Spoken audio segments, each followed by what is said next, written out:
Thanks for joining me this morning on Focus. You're welcome. What exactly is the St. Louis Dairy Council?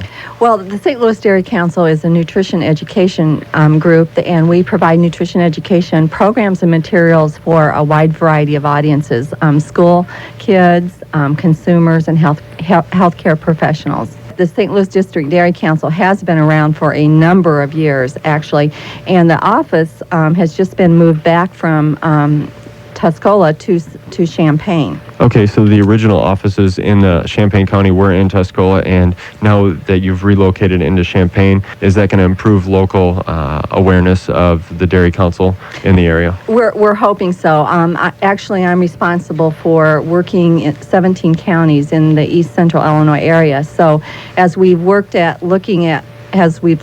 changing our mission and our vision, one of the things that we're looking at is how can we be more visible in the community, in the communities where we're working, and how can we get things done and get our nutrition materials out. We're a nonprofit agency, and so many of the materials that we provide for schools and for professionals, there's a small cost to some of them, but for the most part, our materials that we provide for schools are free. Okay. So I just wanted to make sure that you were aware of that, and our office is located on the campus, the U of I campus on South Wright Street. Oh, okay, so it's easily accessible. Right. Everybody knows where campus is. Hopefully. So what is you said the main goal of the Dairy Council is to educate schools and other people in the area about the dairy intake and calcium intake? Right, but we just don't focus on dairy and calcium. We do try to look at the total picture and the total diet. We look at, and we use basically the food guide pyramid as a tool to help people understand the total picture and why they have to have all of the food groups, and dairy is just one of those food groups. And so many times when we're talking about nutrition, dairy products are products that marry up well, if you will, with other food groups. Mm-hmm. For example, you can put, you mix your milk with your cereal. And so we like to make sure that we're talking about the food guide pyramid and all of the food groups, and dairy products are just one of those food groups. Then is there a major problem with people not getting the nutritional input, and is that why basically the Dairy Council was established? I'm going to talk a little bit about the new calcium requirements, and calcium is a nutrient that your body definitely needs, and it builds strong bones and teeth. It has been shown in studies to prevent certain cancers and help with blood pressure and some of those things. So it does play a role in improving your health. And today we're looking at wellness issues, and we're looking at preventing illnesses, and by including calcium in your diet and looking at preventing osteoporosis over the long range, we're looking at the wellness side of the issue and what role dairy products can play in that. Okay, you say the calcium intake has it raised? Right. Just about a couple of months ago, the new calcium requirements came out, and we were concerned in the past when they were a little bit lower that people were not getting enough, and now we're even more concerned with if they weren't getting enough in the first place that the calcium requirements have raised. How are they going to get, how are people going to get this into their diet? So our focus here today is to help people understand how they can apply those guidelines in their daily life. Okay, well then how can they do that? What are some of the ways that people can add more calcium and other nutritional supplements into their diet? Well, first of all, calcium foods, you think about fast foods, and you think about driving through some of the restaurants and picking up fast foods. Well, when you drive through a restaurant, instead of picking up a soft drink, you could also pick up, a carton of milk to go along with your meal instead of a soft drink. And I brought along these cards to show you the difference between the nutrients in milk and soft drinks. And as you can see, the nutrients that you can get in milk, calcium, the protein, are much, much higher than what you get in soft drinks. All you're getting in soft drinks are empty calories. That's yes. right, empty calories. Nobody likes empty calories. So again, they have calcium and dairy products are bone-building foods. They're fast foods, and you, for the most part, can grab these foods and take them with you. And what I brought along today is a recipe and for a breakfast shake. Ooh. And you told me earlier, Chad, that you like chocolate milk and bananas. I love chocolate milk. And so Definitely. I'm going to mix up your breakfast chocolate milkshake here with with some chocolate milk and a banana and a little bit of almond flavoring, and have you taste that and tell me what you think. Okay, that's great. I can hear it running out, and I haven't even had my breakfast yet this morning, so this is going to be a delightful treat this morning. And it's running. So you add in this bananas, chocolate milk. What are some of the other ingredients? Just a cup of chocolate milk, a banana, and a little bit of almond flavoring, about 1/4 to 1/2 teaspoon of almond flavoring. You can whip this up in the morning, pour it in your cup with your lid on it, and take it off, in the car with you. And you've got your milk, and you've got your fruit from the Food Guide Pyramid. Okay. Why don't you taste that and tell me what you think?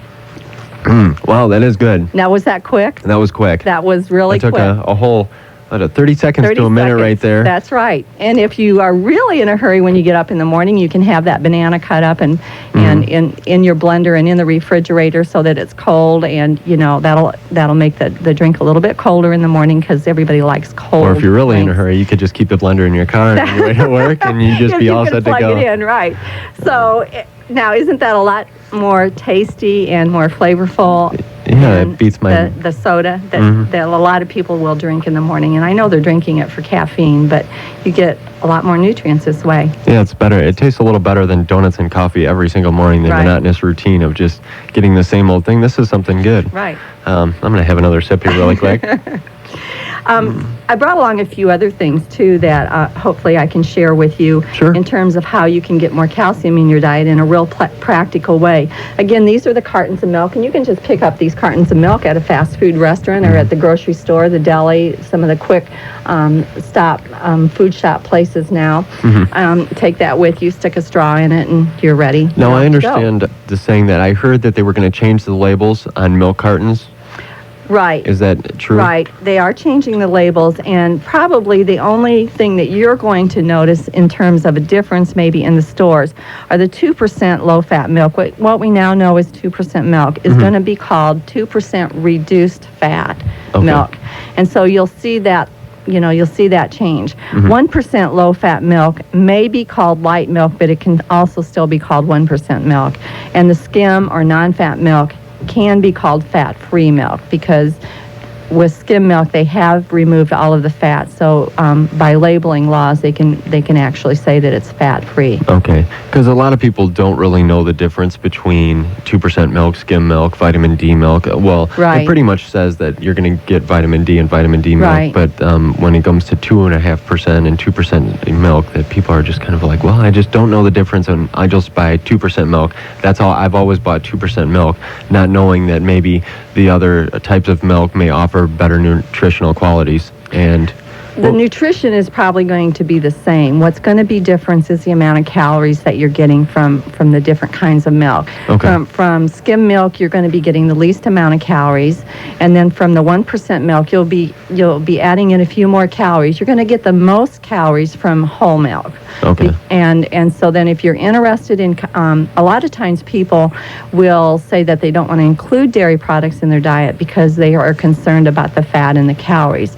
But there are so many choices on the market today with milks that lower the calories that you're getting, with cheeses that lower the calories that you're getting, even with sour cream. What I brought along today was regular sour cream, but you can even buy low-fat sour cream today. So there really is no excuse for not getting the nutrients that you need and from dairy products. Now, you mentioned the fast food market and how people can supplement dairy products into their diet when they go to fast food. Now, what about when they go to the grocery store? Because I'm the type of people that's an impulse buyer when I go to the grocery store. If I see something I like, I buy it, and I don't make a list. What are some of the items that people can make on their grocery list when they go to the grocery store?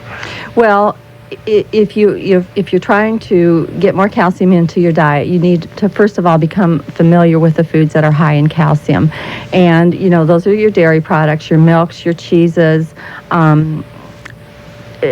some of your other products that you can buy on the market, like soups. For example, one way that you can get more calcium in your diet is I brought along some tomato soup. Okay. And the directions on the can say to mix with a can of water. Well, there's no reason why you can't mix it with a can of milk, and you're adding the calcium into your diet. Okay. The other thing is that you might want to pick up at the grocery store, and these are all bone building ideas, are if you tend to like hot chocolate and you're buying the packaged mixes, again, they say to mix with water. Mix them with a cup of milk, and you get that, you can see how easy it would be just to get the calcium that you need. With the increased calcium requirements, you need about 3 glasses, the equivalent of 3 glasses of milk per day. And some other things that I brought along to share with you that you can pick up, like the grated cheese. You're going to have a baked potato. You can take that baked potato, get it hot, make sure it's hot, put on the sour cream, top it with a little bit of cheese, and top it with a little